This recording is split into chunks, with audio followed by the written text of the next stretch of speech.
जय जीशु सभी को। लूका सुसमाचार 9वां अध्याय 10वें पद से 17वां पद तक, जहाँ परमेश्वर 5000 मनुष्यों को भोजन कराता है। परमेश्वर अपने जगह से शांति पूर्वक जब जा रहे थे तो लोगों को समझ में आया कि परमेश्वर कहीं जा रहे हैं, तो उन्होंने उनके पीछे हो लिए और परमेश्वर के वचन को सुनना चाहते थे।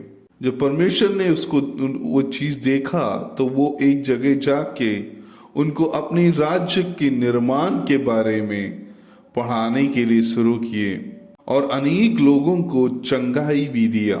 जब दोपहर हुआ तो 12 शिष्यों ने उनके पास आके बोला, हे परमेश्वर, इन्हें आप यहाँ से भेज दें। हम जहाँ हैं वो बहुत शहर से बहुत दूर है। यहाँ ना रहने के लिए जगह मिलेगा, ना खाने के लिए खाना इतने लोगों के लिए। तब परमेश्वर ने उनसे बोला, इनको कुछ खाने को दो। तो शिष्यों ने उत्तर दिया, हमारे पास सिर्फ 5 रोटी और 2 मछली है। यहाँ इकट्ठे हुए हैं सिर्फ पुरुष 5000 हैं।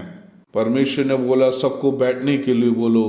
और रोटी उन्होंने अपने हाथ में लिया और दुआ किया और बोला, इन लोगों को 50-50 की पंक्तियों में बिठा दो।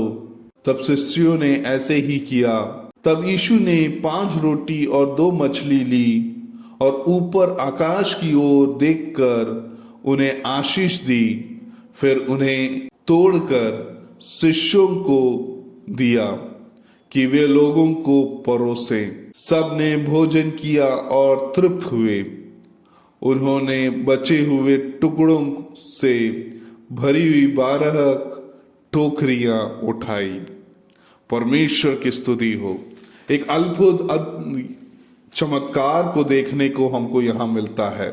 यहाँ जहाँ परमेश्वर चंगाई और परमेश्वर के राज्य के बारे में यहाँ इकट्ठे हुए लोगों को बताते हुए हमको देखने को मिलता है।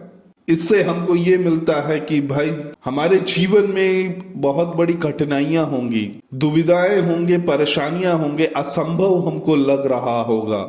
लेकिन अगर हम अपने आप को परमेश्वर के हाथ में संपूर्ण रूप से समर्पण कर दे तो हमारे जीवन में बड़े से बड़े पहाड़ भी हिलाया जा सकता है। हमारे जीवन में बड़े से बड़े चमत्कार हो सकते हैं। हम और आपके हर एक के जीवन में चमत्कार इसी प्रकार हुआ है, सिर्फ विश्वास के कारण। क्या हम और आपको इस जीवित परमेश्वर के ऊपर विश्वास है? अगर विश्वास है तो हमारे जीवन में परिवर्तन आएगा, हमारे जीवन में चमत्कार होगा, जिस चमत्कार को देख के अनेक लोग के जीवन में परिवर्तन आएगा।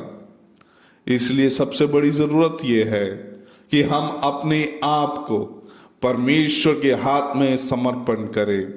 हम अपने आप को परमेश्वर के हाथ में पूर्ण रूप से दें और बोले, परमेश्वर तू ही मेरा पिता है, तू ही मेरा खुदा है। तेरे हाथ में मैं अपने जीवन को समर्पण करता हूं। मेरे जीवन में तू चमत्कार कर, मेरे जीवन में तू परिवर्तन कर।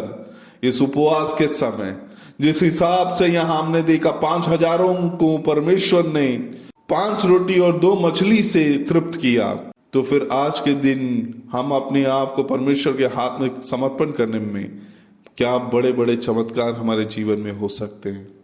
आए हम अपने आप को पूर्ण रूप से परमेश्वर के हाथ में समर्पण करके अपनी जरूरतों को, अपने प्रश्नों को, अपनी वेदना को, अपनी कष्टताओं को परमेश्वर के हाथ में समर्पण करें। आमीन।